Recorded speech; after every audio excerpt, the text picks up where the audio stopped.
See, and the science guard, real quick, that street and thug shit ain't even us. That shit come from crackers. You know what I'm saying? Look, the majority of, in the 1800s and the 1700s, the majority of the whites who settled in the South, 90% of the whites who settled in the South came from places like Ulster, Ireland, the hills of Scotland, the northern borderlands of England. These were like the fringe areas where the most savage of Europeans lived. And the lynching that you see that's prevalent or was prevalent in the South, that was actually a part of their culture in Europe. They used to do it to each other. You know what I mean? The Scots would literally skin the English cats they were fighting against. They would hang them, they would tar and feather them. This was stuff they were doing over there. And those cats came and settled over here because this land wasn't as cultivated as the North, where you had Amsterdam, which is now New York. And that's where like the quote unquote more civilized of the Europeans were settling above Virginia in the northern England states. And you could find documentation written by whites back then who were looking at the southern whites as being pure savages. The average southern white that came from those parts of Ireland, Scotland, and England that came over here and settled, they were having a bunch of children out of wedlocks, a bunch of baby daddies. There's documentation that I've seen where they said if you walk in the South and you eyeball them the wrong way, they're ready to kill you.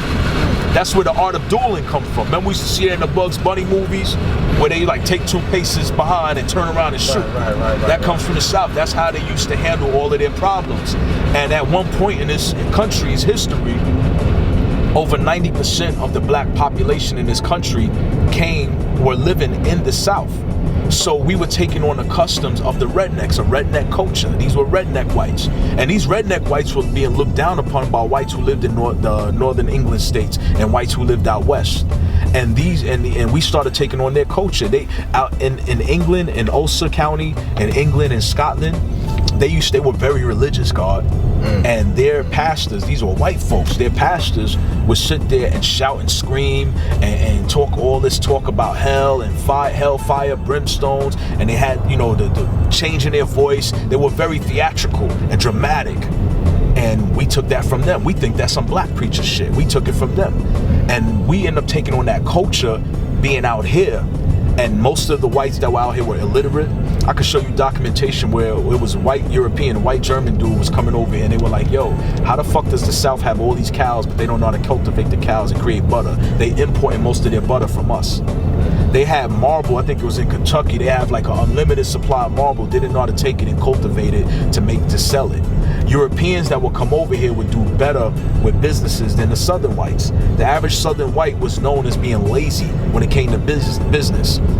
They actually lauded and they glorified being uneducated. They glorified violence. It was a thing. They had this thing called, oh God, I forgot what they used to call it, but basically they would have these fights. If you disrespected me and I disrespected you, all the whites would come out and they would put you in a circle and we would fight. And it was about maiming the person. The fight was stopped when you maimed them, meaning pulling an eyeball out, breaking an arm, biting a chunk out of them. They were extremely savage in the South. We took on those customs, and all of a sudden, when the North said, hey, look, we got some jobs up here in the car companies, we need y'all to come up here and work, we ran up top and took that culture with us. And it stayed up top. And unfortunately, 20, 30 years later, hip-hop comes out, and it comes out up top, and we actually embed that culture into our society to the point it became identified as being black. So now you're not black unless you act like a thug. You're not black unless you're a gangster. You know what I mean? You're wearing blue and red like the motherfuckers was doing in the American Revolution and fighting each other. You know what I'm saying? You wearing blue and red, blue like the Israelis and red like the Turks. You know what I'm saying? And you're fighting each other. So we started emulating their gangster behavior, and we took on that culture.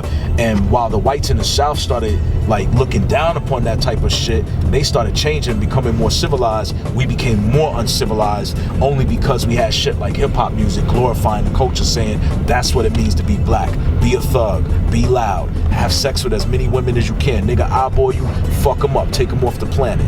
All that shit came, you know what I'm saying, from them, from white boys. Right. And now warlike people. Yeah, they're warlike people. And now we got it stuck into our culture, and guess what? We end up, the 5%ers started in New York. Of course, that shit started, Allah knew how to go amongst the gangs and civilize them. But when Allah left, we started trying to retrogressed to that type of behavior. And now you got people trying to make it seem like in order to be a 5%er, you got to be a thug. Nah, in order to be a 5%er, you got to be educated and a warrior. It's not about being a gangster, it's about being a warrior. You know what I mean? We don't need nobody. If you ain't a warrior, you shouldn't be in this culture. This is a warrior's culture. But we ain't gangsters. You know what I'm saying? We were gangsters because that was the foundation to us understanding how to grow into warriorhood. Because being a gangster in the hood in those days meant survival, and the premise of being a warrior is survival. But we just had to switch our focus on it to understand that we're warriors or we're soldiers as opposed to gangsters and thugs. Shit that the Europeans called themselves. You know what I mean? Or the Indians, because the word thug comes from India. You know what I mean? We just gotta change our perception so we can change the perception of the world, God. Because we got the best present to offer the world. We got the best gift to give the world. But they not trying to accept it because of the wrapping paper we're putting over the box. If Mecca did this,